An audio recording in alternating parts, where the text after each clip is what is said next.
حبيب الله عليكم صلاة يا رسول الله عليكم سلام يا حبيب الله عليكم সাহাবায়ে কেরাম জানতেছিলেন ইয়া রাসূলুল্লাহ,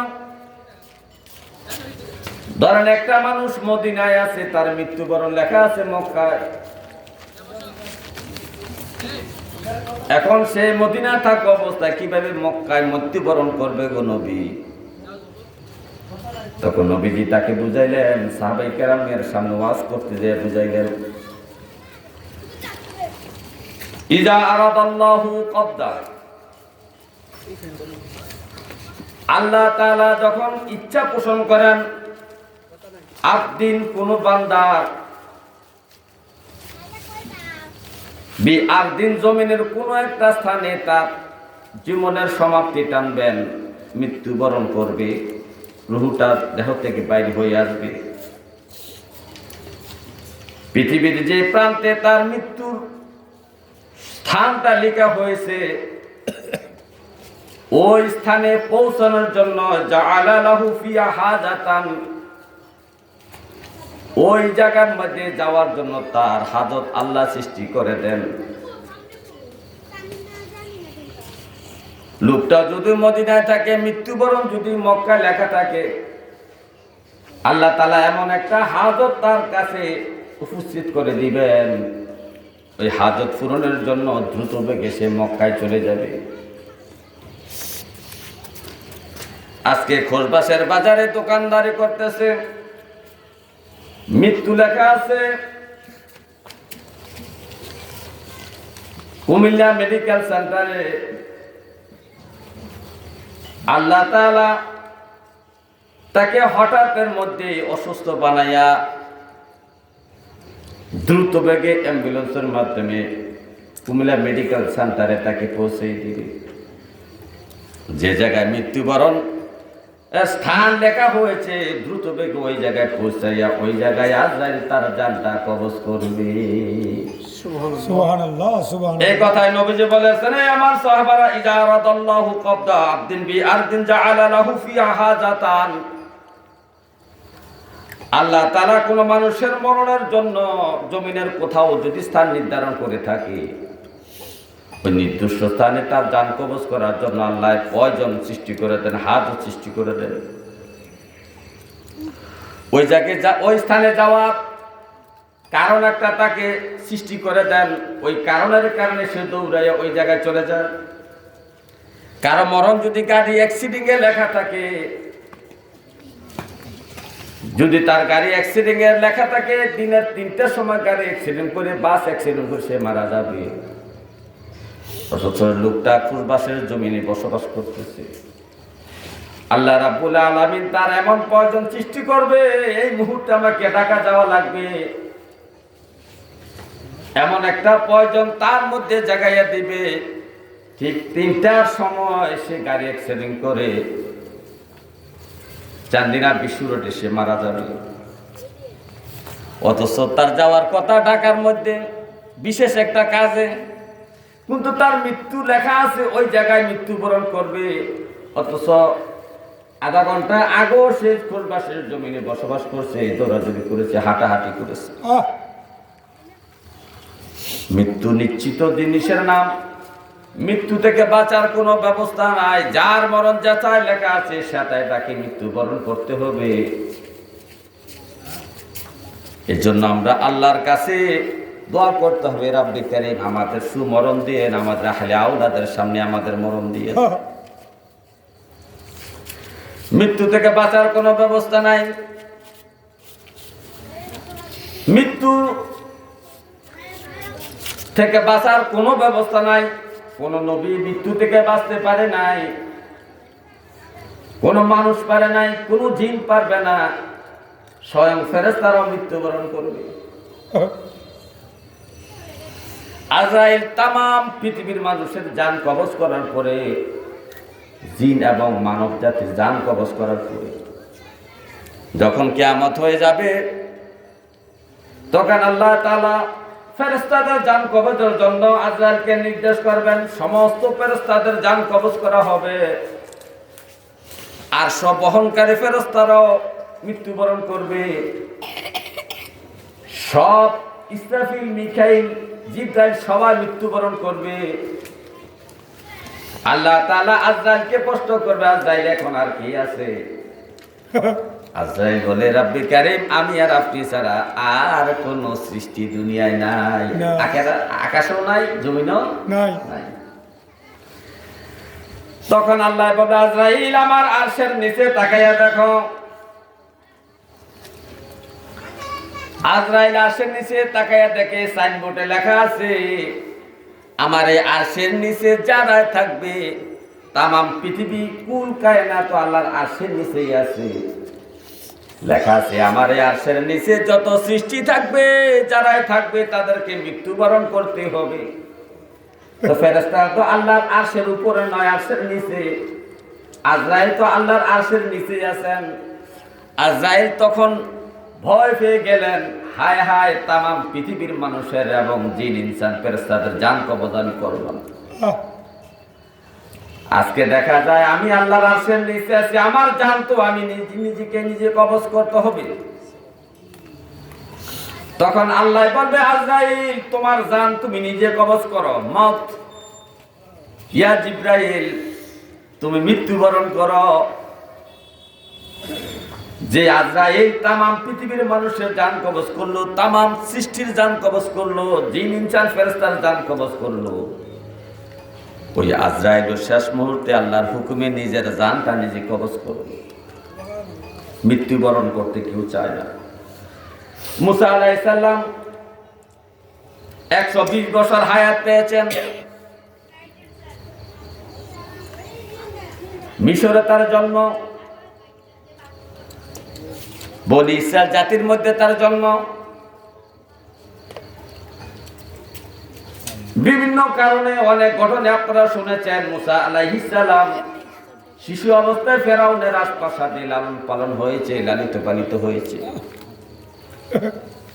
মায় যখন দুধ পান করাইছে, ফেরাউনের রাজপ্রাসাদ থেকে শিশু মুসা নবীকে তার আপন মা নিজ বাড়িতে নিয়ে আসেন দুধ পান করার জন্য। ফেরাউন কিন্তু জানে না এটা তার আপন সন্তান। নির্দিষ্ট সময় পর্যন্ত দুধ পান করানোর পরে মুসা আলাইহিস সালামকে আবার রাজপ্রাসাদে দেওয়া হয়েছে। ফেরাউন ভাবে এটা আমার সন্তান আসিয়া, আম্মা জান আসিয়াও ভাবে মুসা আমার সন্তান। এই আস্তে আস্তে আস্তে আস্তে আস্তে আস্তে উনি বড় হতে লাগলেন।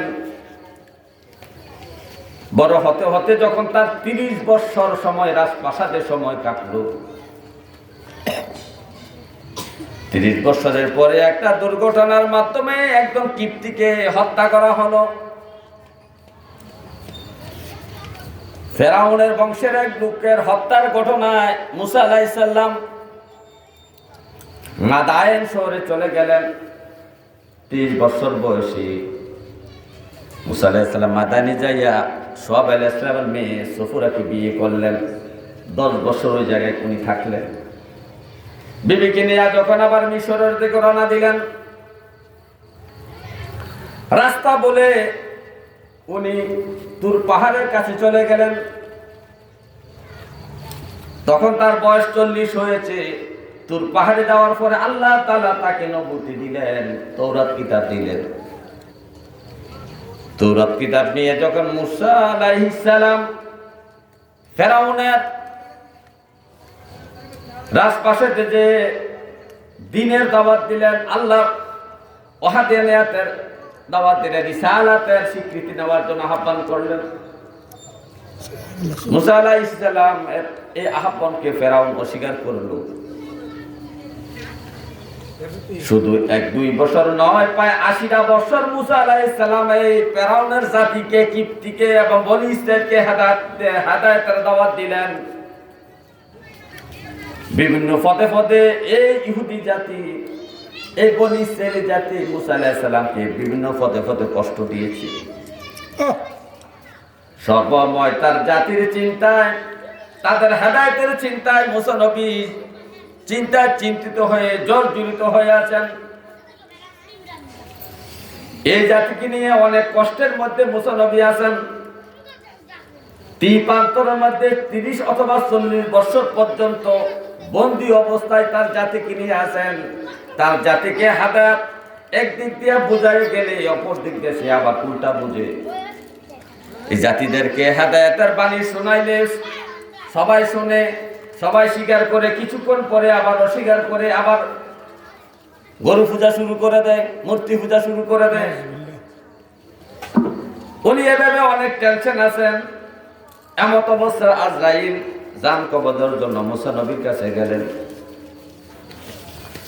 মুসা নবী তার জাতিকে নিয়ে টেনশনের মধ্যে আছে। আর মুসা নবী তো জালালিয়াতের স্বভাবের নবী, খুব গরম বেশি, খুব রাগ বেশি। জালালিয়াতের কারণে তার মেজাজ খুব কড়া। যখন আজরাইল তাকে জান কবজের জন্য গেলেন, আজরাইলকে দেখে বললেন, কিসের জন্য আসছেন? আপনাকে নেওয়ার জন্য আসছি।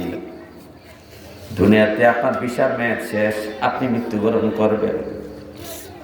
মুসা আলাইহিস সালাম তার উম্মতকে নিয়ে, তার জাতিকে চিন্তিত, টেনশন। এমত অবস্থায় আজরাইল মৃত্যুর কথা বলাতে আজরাইলের উপর আঘাত করলেন। আঘাত করার কারণে আজরাইল আল্লাহর কাছে চলে গেলেন। আল্লাহর কাছে যাইয়া বলতেছেন, আপনি কারীম, আপনি আমাকে এমন একজন নবীর কাছে পাঠাইছেন জান কবজের জন্য, সে দেখেন আমার কি অবস্থা করছে। আজরাইলকে বললেন, হে আজরাইল, আল্লাহ আজরাইলকে বললেন, হে আজরাইল, আপনি মুসা নবীর কাছে যে চলে যান, তার হাতটা একটা গাভীর শরীরের উপর রাখতে বলেন। এই গাভীর শরীরের উপরে হাতটা রাখলে হাতের নিচে যতগুলা পশম করবে, এত বছর তার নেক আমি হায়াত বাড়াই, তার হায়াত বাড়াই। আজরাইল আবার আসছে, আইসা বলতেছে, কি ব্যাপার আবার আসছো? কি আবার নিতে আসছো? আবার কোন আবার নিতে আসি না, একটা অফার দিতে আসছি। অফার কি? আপনি একটা গাভীর পিঠের উপর হাত রাখেন, আপনার হাতের নিচে যত পশম থাকবে, হাজার হাজার পশম, এই পশম পরিমাণ হায়াত আল্লাহ আপনার বাড়াই। মুসা নবী প্রশ্ন করেন, তারপরে কি হবে? তারপরে মৃত্যুবরণ করবেন। তো মুসা নবী বলেন, তোরে তো আমি আর চিরস্থায়ী হায়াত পাইলাম না, মরাই তো লাগতেছে। আমি 1000 বছর বাঁচবো, তো আবার মরাই লাগতেছে। তো আজরাইল বলতেছে, হে আল্লাহর নবী মুসা, আপনি ইচ্ছা করলে দুনিয়াতে থাকতে পারেন, আবার ইচ্ছা করলে আপনি মালিকের দিদারও চলে যাইতে পারেন। আর এই মুহূর্তে যদি আপনি আল্লাহর ডাকে সাড়া দিয়ে চলে যান, আল্লাহর সাথে আপনার সাক্ষাৎ হবে, দেখা হবে।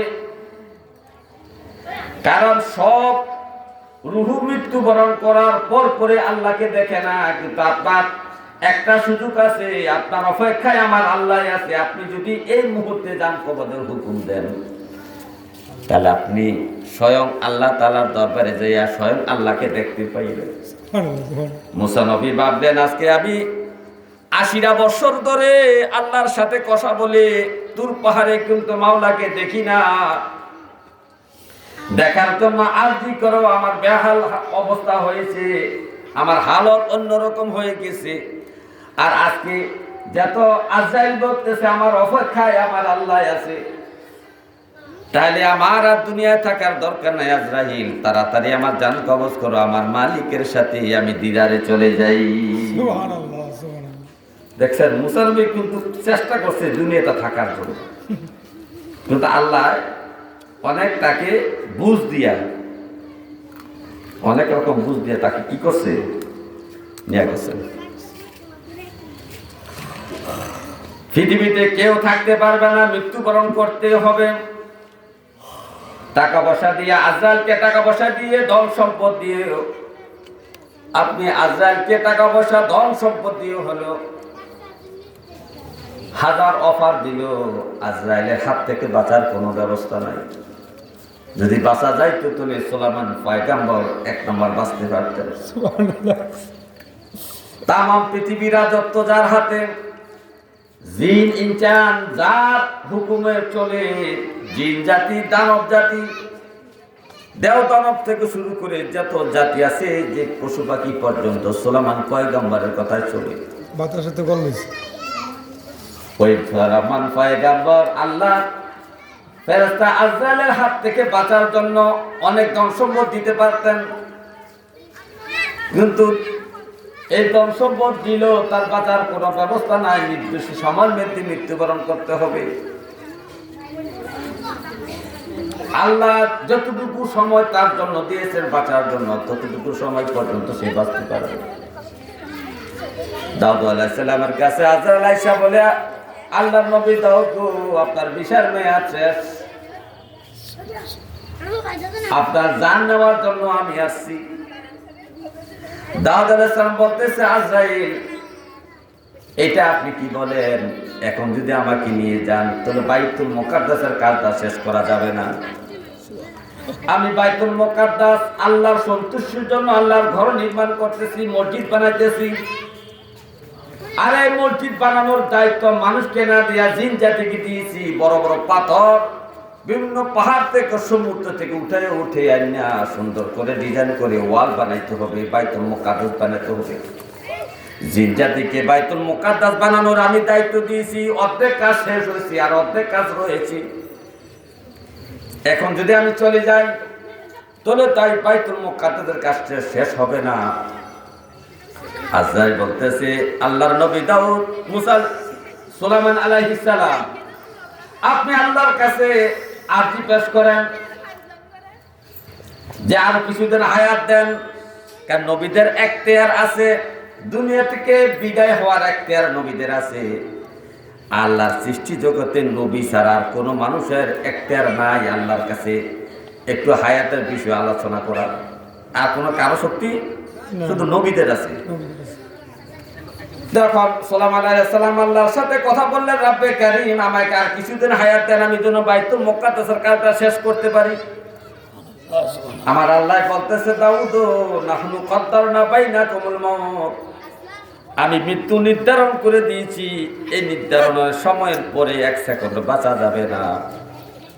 তবে আমি এতটুকু আপনার জন্য করতে পারি, এই যে জিন জাতিরা মসজিদে আকসা বানাচ্ছে, বাইতুল মুকাদ্দাস বানাচ্ছে, এই ঘরটা বানানোর কাজ কমপ্লিট করার জন্য আপনি মসজিদের সামনে যাইয়া একটা লাঠির মধ্যে ভর করে দাঁড়ায় থাকেন। নির্দিষ্ট সময় আপনার জান কবজ হয়ে যাবে, আপনার রূহ চলে যাবে ঠিক, কিন্তু আপনি পড়বেন না। আপনার দেহ থাকবে কিন্তু রূহ থাকবে না।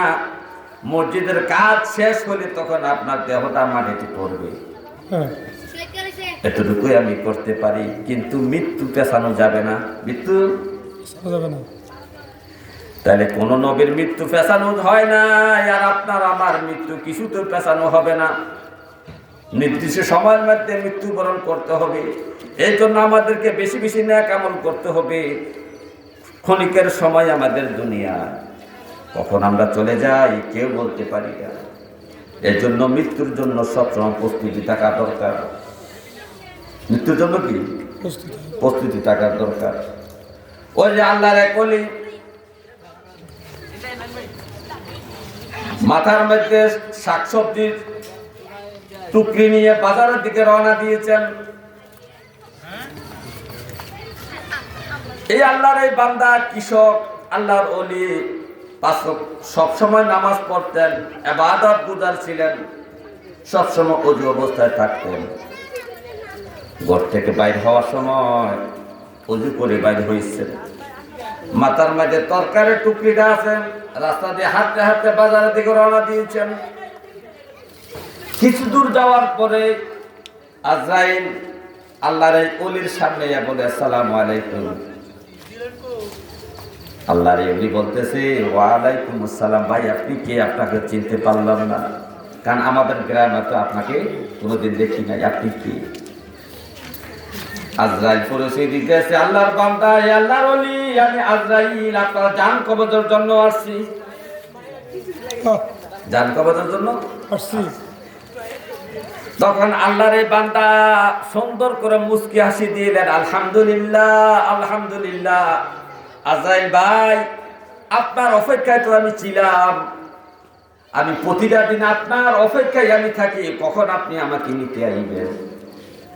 আর আমি কবরে যাইব, আমার মালিকের দিদার অর্জন করব, আমার নবীর দিদার আমি অর্জন করব, জান্নাতের নাজ নামাত আমি ভোগ করব, কখন আপনি আমাকে নিতে আসবেন? হে আজরাইল ভাই, এই যে দেখেন আমার মাথার মধ্যে তরকারির টুকরিটা আমি জমিনে রাখলাম, এই যে আমার গলার মধ্যে গামছাটা দেখছেন, এই গামছাটা সবসময় আমার গলায় থাকে। যখন আজান হয়ে যায় সাথে সাথে আমি যেটাই থাকি সেটাই গামছাটা বিছাই আমি নামাজ পড়ে নিই। গামছাটা আমার হলো যায় নামাজ।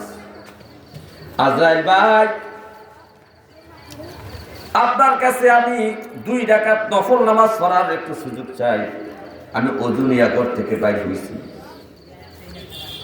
বিগত জীবনে আমি যে নামাজ পড়েছি, জিকির আজকার দুরূদ শরীফ করেছি, আমল আখলাক করেছি, এগুলা যদি আমার ইবাদত কবুল নাও হয়,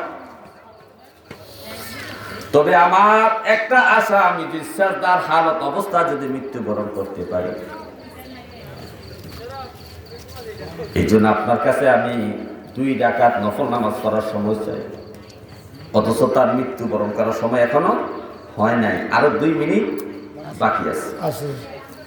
আজরাইল বলতেছে, আচ্ছা ঠিক আছে, আপনি যা আচ্ছা পোষণ করেছেন আপনি শুরু করেন। আল্লাহর বান্দা গামছাটা গলা থেকে নামাইয়া যায়, নামাজ বানাইয়া পশ্চিম দিকে ফিরিয়া নামাজের নিয়ত করেছে। আর আগে বলে দিয়েছেন, আজরাইল ভাই আমার সাজদা অবস্থা জানটা কবজ করিয়ে। কেন আজরাইল ভাই জানটা কবজ করবেন? সাজদা অবস্থা জানেননি?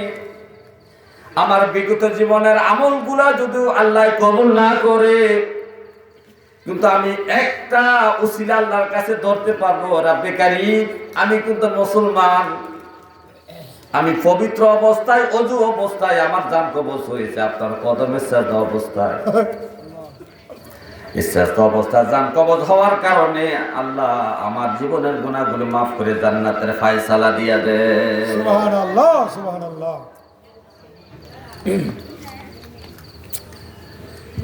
তাহলে আমাদের প্রতিটা মুহূর্তে মৃত্যুর জন্য কি প্রস্তুত থাকতে হবে, প্রস্তুত থাকতে হবে। হে আমার ভাইও, তো দাউদ আলাইহিস সালাম আল্লাহর কাছে বললেন, আল্লাহ আমার হায়াতটা একটু বাড়ায় দেন, বাইতুল মুকাদ্দাসের কাজটা শেষ করি। আল্লাহ বললেন, হায়াত বাড়ানো যাবে না, নির্দিষ্ট সময়ের মধ্যে মৃত্যুবরণ করতে হবে, এটা আমার আইন।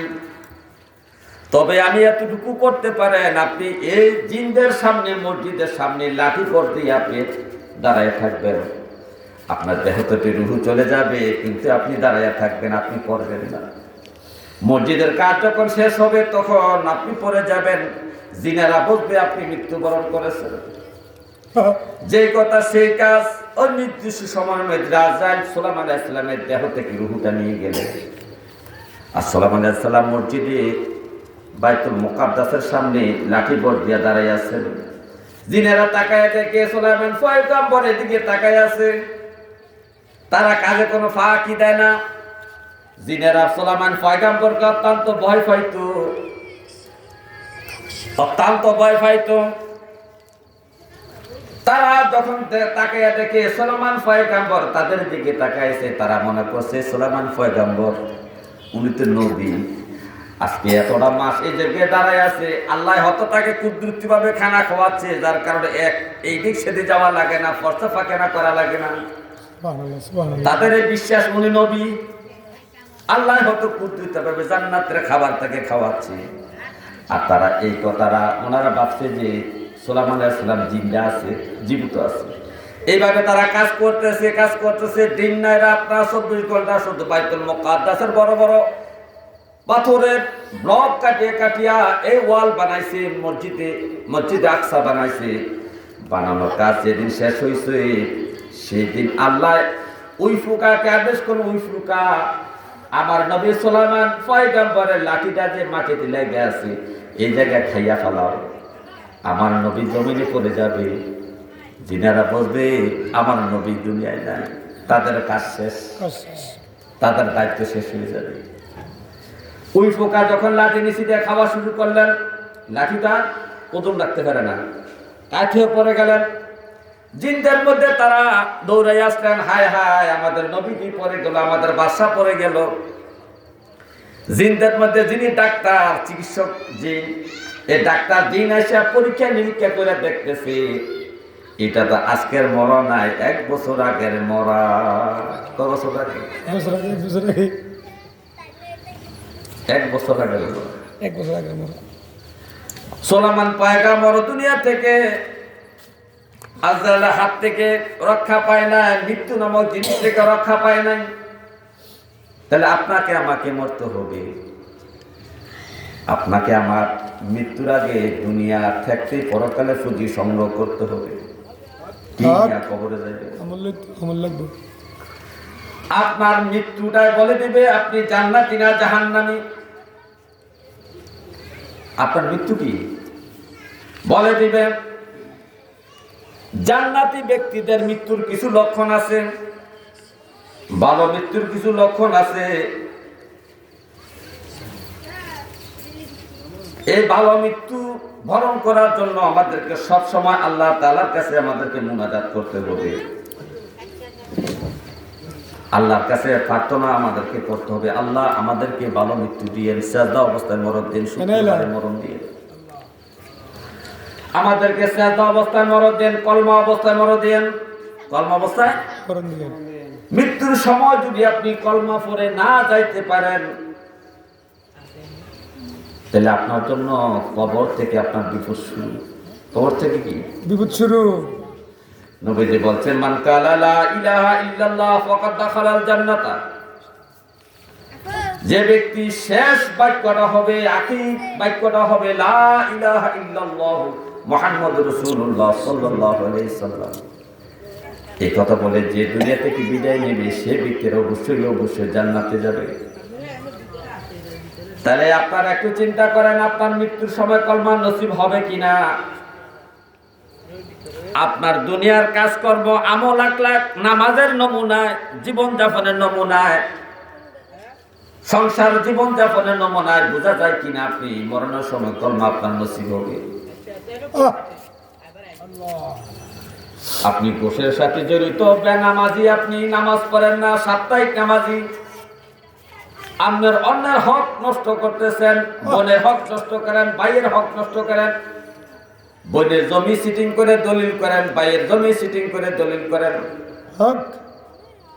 আপনি সুদে টাকা লাগান, সুদের টাকা আনেন, মা বাবার খোঁজ খবর নেন না, আলেম ওলামার সাথে বেয়াদবি করেন, আলেম ওলামার সাথে অন্যায় আচরণ করেন, অভিশাপ নেন, পীর বুজুর্গের সাথে অন্যায় অপরাধ করেন, অভিশাপ দেন, সমালোচনা করেন। এই যে আপনার দুনিয়ার জিন্দেগি জীবন যাপনে বোঝা যায় কিনা আপনি কলমা নিয়ে মরতে পারবেন। আপনি বলবেন এটা আল্লাহ জানে, এই বেলায় আল্লাহ জানে, আর দুনিয়ার সব কিছুর বেলায় আপনি জানেন, শুধু নামাজের বেলায় আল্লাহ জানে, আল্লাহ কবুল করবে না করবে কে বলছে? এটা ধোঁকাবাজির কথা। আপনি নিজেই জানেন নামাজ কবুল হবে কি হবে না, আপনার মৃত্যুর সময় কলমা নসিব হবে কি হবে না আপনি নিজেই জানেন। আপনার জীবন যাপনে আপনাকে বুঝাইয়া দিবে আপনার মৃত্যুর সময় কলমা নসিব হবে কিনা, মৃত্যুর সময় শয়তানের ধোঁকা থেকে আপনি বাঁচতে পারবেন কিনা, আপনার দুনিয়ার জীবন যাপনে বলে দিবে। যে ব্যক্তি 5 ওয়াক্ত নামাজি, হালাল খায়, সুদের সাথে জড়িত নয়, মা বাবার দোয়া যাদের প্রতি আছে, যারা স্ত্রীর হক আদায় করেছে, যাদের যে স্ত্রীরা স্বামীকে ভালো বলে সার্টিফিকেট দেয়, সমাজের মানুষ যাকে ভালো বলে, যে রমজানে 30টা রোজা রাখে, উপযুক্ত হওয়ার পরে হজ করেছে, উপযুক্ত হওয়ার পরে যাকাত দিয়েছে, জিকির আজকার বেশি বেশি করেছে, তালিম তালকি নিয়েছে, তালিম তরবিয়ত নিয়েছে, ওই সমস্ত ব্যক্তিদের মৃত্যুর সময় আজরাইল আসবে হাজার হাজার লক্ষ লক্ষ অসংখ্য অসংখ্য কোটি কোটি ফেরেশতা নূরানি চেহারা নিয়ে আপনার চতুর্দিকে বসে যাবে রূহ নেওয়ার জন্য যেদিন আসছে। সুবহানাল্লাহ, সুবহানাল্লাহ, সুবহানাল্লাহ। আপনার চতুর্দিকে ফেরেশতারা বসে যাবে, তালিম তালকিন করবে, তাসবিহ তাহলিল জপবে। আর দুনিয়া থেকে নবী বলেছেন লাকিনু মাউতা লা ইলাহা ইল্লাল্লাহ। একটা মানুষ যখন মৃত্যুবরণ করার সাকরাত চলতেছে, তখন তার কানের কাছে যাইয়া অথবা একটু দূরবর্তী অবস্থায় তুমি একা একা কলমা শরীফ পড়তে থাকো। তোমার কলমার আওয়াজটা শুনে হয়তোবা সে কলমাটা পড়ে নিতে পারে। ওই দিক দিয়ে ফেরেশতারা তাসবিহ তাহলিলের মজমা জমাইছে, আর আপনাকে সুসংবাদ দিচ্ছে। কিতাবের মধ্যে আছে মাইমুনা নামক এক মহিলা সাহাবী প্রশ্ন করছেন, ইয়া রাসূলুল্লাহ, মানুষ রাতের বেলা নাফাক হয়ে যায়, এই নাফাক অবস্থায় ঘুমানো ঠিক হচ্ছে কিনা? নবীজি বললেন, এই নাফাক অবস্থায় ঘুম যাওয়াটা আমার পছন্দ নয়। কেননা এই নাফাক অবস্থায়, এই জুনুব অবস্থায় যদি আজরাইল তার জান কবজ করতে আসে, এই নাফাক অবস্থায় থাকার কারণে জিবরাইল তার কাছে আসবে না। যার ফুল গোসল ফরজ হয়েছে রাতের বেলায়, আর এই অবস্থা শুয়ে আছে, যদি এই অবস্থা মৃত্যুবরণ করে আজরাইল জান নেওয়ার জন্য আসে, আজরাইল যখন জান নেওয়ার জন্য আসে, শয়তানও আপনাকে কুমন্ত্রণা দেওয়ার জন্য আসে। হক শয়তানও আসে। শুধু আজরাইল একাই আসে না, ফেরেশতারা একাই আসে না, শয়তানও আপনার কাছে আসে। আপনি বালা হইলে আজরাইলের সাথে যে ফেরেশতারা তারা নূরানি চেহারা নিয়ে আসবে, আর আপনি খারাপ ব্যক্তি হলে, গুনাহগার ব্যক্তি হলে, বেনামাজ হইলে, সুদখোর হইলে, ঘুষখোর হইলে, সমাজের খারাপ মানুষ হইলে, আপনার জান নেওয়ার জন্য যে আজরাইল আসবে, ভয়ঙ্কর চেহারা নিয়ে আসবে, ভয়ঙ্কর চেহারাওয়ালা ফেরেশতারা আসবে, সাথে সাথে শয়তানও আসবে। আউযুবিল্লাহ। সুগন্ধযুক্ত কাপড় নিয়ে আসবে। এই শয়তান শয়তান আপনার ডানে ডানে বসে যাবে, ফেরেশতারা চতুর্দিকে বসবে, শয়তানও বসবে। শয়তান আপনাকে কুমন্ত্রণা দিবে। ডান দিকের শয়তানরা বাবার আকৃতি ধারণ করবে, বাম দিকের শয়তানরা মায়ের আকৃতি ধারণ করবে, আপনাকে কুপরামর্শ দিবে। পরামর্শ দিব। আপনি দেখবেন আপনার বাবা আপনার সাথে কথা বলতেছে, বলবে, বাবা রে, তোর আগে তো আমরা এই জগতে আসছি, সুতরাং ইসলাম ধর্মে মৃত্যুবরণ করার দরকার নাই, তুই ইহুদিয়া মর।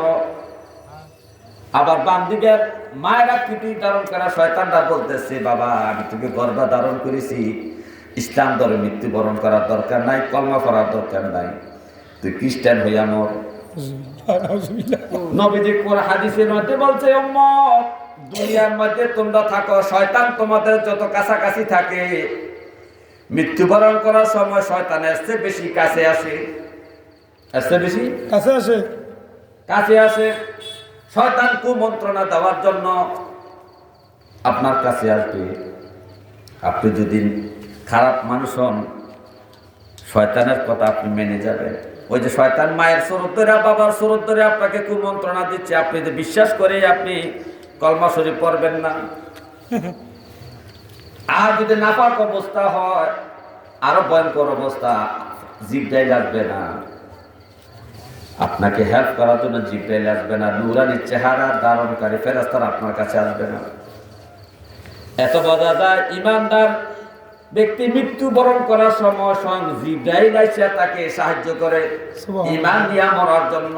সুবহানাল্লাহ, সুবহানাল্লাহ। আর এদিক দিয়ে নবীজি বলতেছে, লাকিনু মাউতা লা ইলাহা ইল্লাল্লাহ। হে আমার বান্দারা, হে আমার উম্মতেরা, মুমূর্ষ ব্যক্তি সাক্কাত চলতেছে যে ব্যক্তির, তার চতুর্পাশে বসে তার কালেমা শরীফে তালকিন করো, সূরা ইয়াসিন তেলাওয়াত করো। কিন্তু আজকে আমাদের মরণের যে অবস্থা, আমি দেখি না এই পর্যন্ত যতগুলা মানুষ মৃত্যুবরণ করছে তার সামনে কলমার তালকিন হয়েছে, শুধু হই হাল্লা, হাই হুতাশ, মইরা গেল, গেল রে। এদিক দিয়া জি কাঁদে একদিক দিয়া, মা কাঁদে একদিক দিয়া, ছেলে কাঁদে একদিক দিয়া, বউ কাঁদে একদিক দিয়া। এই কান্না রোলের কারণে লোকটা যে কলমা পরে দুনিয়া থেকে বেরিয়ে দিবে, এই সুযোগটা তারা নাই। এই জন্য আপনারা জীবিত থাকতে ওয়াসিয়ত করে যাবেন, হে আমার আওলাদেরা, সন্তানেরা, আমার বিবি শোনো, আমার যখন মৃত্যুর সময় চলে আসবে, আমার মৃত্যুর খবর, আমার মৃত্যুর সাকরাত যখন চলতে থাকবে, আমার কোন আওলাদকে খবর দিবা না, কোন মানুষকে খবর দিবা না। আমার মৃত্যুর পরে মানুষকে জানাইবা, আমার মৃত্যুর সময় কাকে খবর দিও না। তারা এসে হই হাল্লা করবে, কান্নাকাটি করবে, আমি কলমা শরীফের তালকিন নিয়ে কলমা শরীফ পরে দুনিয়া থেকে যাইতে পারবো না। কারণ আপনি কলমা শরীফের আওয়াজ শুনবেন না, তাদের কান্নার আওয়াজ শুনবেন। কোনটা শুনবেন? বুঝতে পারছেন? গভীর মনোযোগ। এই জন্য ওসিয়ত করে যাবেন, আমার মৃত্যুর সময় হই হাল্লা করা যাবে না। আরেকটা জিনিস করবেন, বিলাপ। মৃত্যুর পরে বিলাপ করা হারাম, কিন্তু সুখ প্রকাশের জন্য আপনি মনে মনে কাঁদা আপনার জন্য ওয়াজিব। বুখারী হাদিস। আপনি মা বাবার জন্য সুখ প্রকাশ করবেন, বিবির জন্য, স্বামীর জন্য, ছেলের জন্য সুখ প্রকাশ করবেন। আপনি মনে মনে কাঁদতে পারেন, আল্লাহর কাছে কান্নাকাটি করবেন, আল্লাহ আমার স্বামী দুনিয়া থেকে চলে গেছে, আমার স্বামীকে জান্নাত দিয়েন গো আল্লাহ। আপনি এই কথা না বলে আপনি বিলাপ করতেছেন, মানুষকে কান্নার আওয়াজ শোনাচ্ছেন। এত তো অন্য মানুষকে কান্নার আওয়াজ শোনাটো হারাম। মহিলার কণ্ঠের আওয়াজ অন্য পুরুষের কণ্ঠে কানে যাওয়া হারাম। এই বিলাপ করতেছে আপনার জন্য, এভাবে হাই হুতাশ করে আপনার কোনো উপকার হচ্ছে না, বরঞ্চ আপনার আযাব হচ্ছে। নবীজি বলছে, মৃত্যু ব্যক্তির জন্য জীবিতরা যদি হাই হুতাশ করে কান্নাকাটি করে, কবরে তার আযাব হয়, রুহের উপরে তার আযাব হয়। আপনি এভাবে বিলাপ করার অর্থ হইল আল্লাহ যে তার এই পর্যন্ত হায়াতটা রাখছেন, আজরাইল যে দান কবজ করছে, এটার প্রতি আপনি সন্তুষ্ট না। আল্লাহর এই সিদ্ধান্তর প্রতি আপনি অসন্তুষ্ট বিধায় আপনি চিল্লাই কাঁদছেন এবং মৃত্যুবরণ করার কারণে আপনি অনেক খারাপ কথা বলেন। আল্লাহ বুঝার কেউ কাউকে দেখছে না, আল্লাহ বুঝার সময় হয়েছে না, আমার ছেলেটাকে নেওয়া নিল। আর কত কুৎসিত ভাষা মহিলারা বলে আপনারা শুনলেন। এই জন্য আপনারা ওসিয়ত করে যাবেন, আমার মৃত্যুর পরে হাই হুতাশ করে কান্না করা যাবে না। তবে মনে মনে মুনাজাত করে কাঁদবা, নামাজ পড়ে পড়ে যা কাঁদবা, কোরআন তেলাওয়াত করে কাঁদবা, দুরূদ শরীফ পড়ে পড়ে আমার জন্য কাঁদবা, দোয়া করবা, চোখের পানি ফালাইবা আল্লাহর কাছে। কিন্তু আওয়াজ দেয়া হাই হুতাশ করে বিলাপ করে, বিলাপের সুরে মহিলাদের কান্না সুরে সুরে কান্না যাবে না, এটা নিষেধ করে যাবেন। আর মৃত্যুর সময় অন্য মানুষকে খবর দিতে নিষেধ করবেন যে আমার মৃত্যুর সময় কোনো মানুষকে খবর দিবে না, তারা কান্নাকাটি করবে, হাই হুতাশ করবে, হই হুল্লোড় করবে, যার কারণে আমার সামনে কলমার তালকিন হবে না, কেউ কলমার তালকিনের চেষ্টাও করবে না, আর আমি বিনা কলমায় কবরে যাব। আর এই কারণে আমি বেঈমান হয়ে মৃত্যুবরণ করলাম, কবর থেকে আমার জাহান্নামের আযাব শুরু হয়ে যাবে। সুতরাং আমার মৃত্যুর সময় কাউকে তোমরা জানাইও না, মৃত্যুবরণ করার পরে আমার আওলাদদেরকে জানাইও আমি মারা গেছি। হে আমার ভাই ও গভীর মনোযোগ, মৃত্যু থেকে বাঁচার কোনো ব্যবস্থা নাই। তার ভালো মৃত্যু হলো যে ব্যক্তি কলমার আওয়াজ দিতে দিতে লা ইলাহা ইল্লাল্লাহু মুহাম্মাদুর রাসূলুল্লাহ, লা ইলাহা ইল্লাল্লাহু মুহাম্মাদুর রাসূলুল্লাহ আওয়াজ দিয়া অথবা ঠোঁট নেড়ে নেড়ে যে ব্যক্তি দুনিয়া থেকে বিদায় নিল, তার মৃত্যুর লক্ষণটা ভালো, তার মৃত্যুর লক্ষণটা ভালো। 2 নাম্বার মৃত্যুর লক্ষণ হলো যে মানুষটার মৃত্যুর সময় কপাল ঘামে। কি ঘামে? নবীজি বলেছেন, হে আমার উম্মতরা শুনো, মুমিন কপালের ঘাম নিয়ে মৃত্যুবরণ করে। মুমিন ব্যক্তি, ইমানদার ব্যক্তি যখন মৃত্যুবরণ করে, খেয়াল করে দেখবেন কপালের মধ্যে ঘাম থাকবে। কি থাকবে? গাম থাকবে। কিসের মধ্যে ঘাম থাকবে? কপালের মধ্যে ঘামের ফোঁটা ফোঁটা থাকবে, ফোঁটা ফোঁটা থাকবে। এই চিহ্ন যখন দেখবা, নবী বলেছেন এই ব্যক্তিরা নিশ্চয় ঈমান নিয়ে মৃত্যুবরণ করেছে। এই কপালের ঘাম নিয়ে মৃত্যুবরণ করার জন্য আল্লাহর কাছে আপনাকে চাইতে হবে। 2 নাম্বার, শুক্রবারের দিন অথবা রাতে। বৃহস্পতিবারের রাতে হলো শুক্রবারের রাত, এরপর দিন, ঠিক নেই আগে, কিন্তু দিন আগে সময়টা যে শুক্রবারের আগে রাত আসে, এরপরে দিন আসে। আমরা কিন্তু আগে দিনের হিসাব করি, ঠিক নেই। আজকে কি বার? বৃহস্পতিবার রাত। এখন বৃহস্পতিবার চলতেছে, মাগরিবের পরে থেকে কি হয়েছে? আগে রাত, পরে কালকে হলো দিন। আজকে বৃহস্পতিবার রাত, কালকে হলো দিন, বুঝছেন? তাহলে শুক্রবারের দিন অথবা রাতের মধ্যে যদি কেউ মৃত্যুবরণ করে, এটা মৃত্যুর ভালো লক্ষণ। কেমন লক্ষণ? নবীজি বলেছেন, যে ব্যক্তি শুক্রবারে মৃত্যুবরণ করবে সে কবরের আযাব থেকে নাজাত পাবে। কবরের আযাব ভয়ঙ্কর আযাব। কবর 2 দিকের মাটি আপনাকে চাপ দিবে, 2 দিকের মাটি আপনাকে চাপ দিবে। এই চাপ থেকে আপনি রক্ষা পাইবেন। এই চাপটা এমন একটা চাপ হবে, ছোট সন্তানকে মা যখন মোহাব্বত করার জন্য, ছোট বাচ্চাকে দুধ খাওয়ানোর জন্য, আদর করার জন্য সন্তানটাকে বুকের মধ্যে চাপা ধইরা যেভাবে চুমা খায়, যেভাবে আদর করে, অথচ শিশুটা বুঝতে পারে না তার মাকে, তার মা তাকে কষ্ট দেওয়ার জন্য কোনো এভাবে চাপ দেওয়া ধরে নাই, বরঞ্চ সন্তানটা আরাম পাইতেছে, খিলখিল করে হাসতেছে। এমন অবস্থায় আপনার কবরের চাপটা হবে যেন আপনার মা আপনাকে বুকে জড়াইয়া ধরেছে। কবর চাপ অনুভব করবেন না। শুক্রবারের মৃত্যুর জন্য আল্লাহর কাছে কান্নাকাটি করবেন।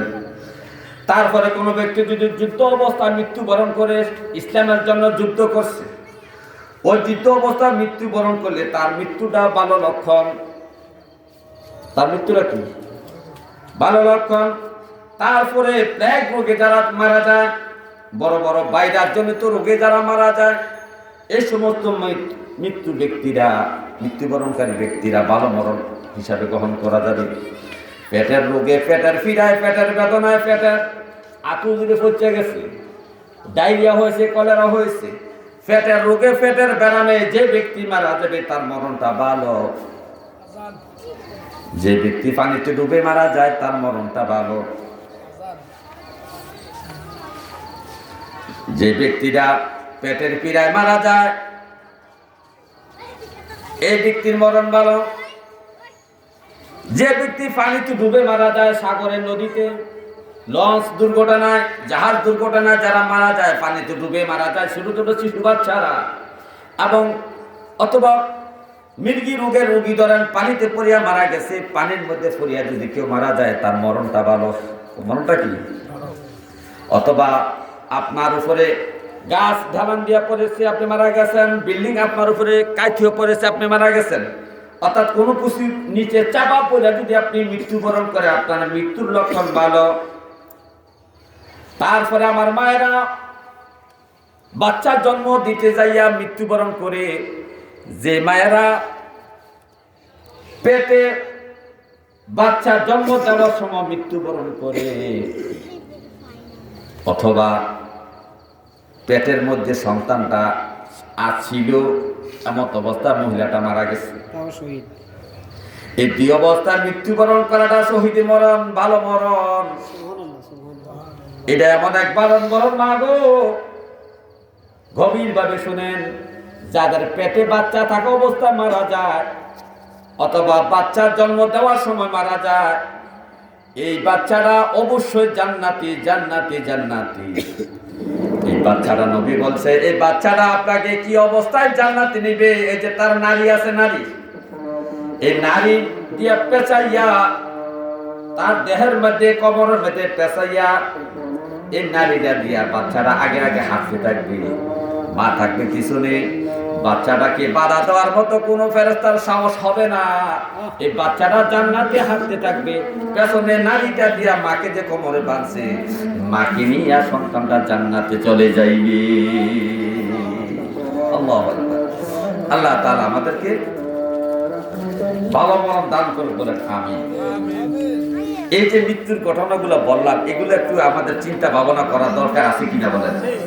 আল্লাহ তাআলা আমাদেরকে এগুলো একটু চিন্তা করা এবং এইরকম মৃত্যুবরণ করার তৌফিক আমাদেরকে দান করুন বলেন আমিন। ওয়া আখিরি দাওয়ানা।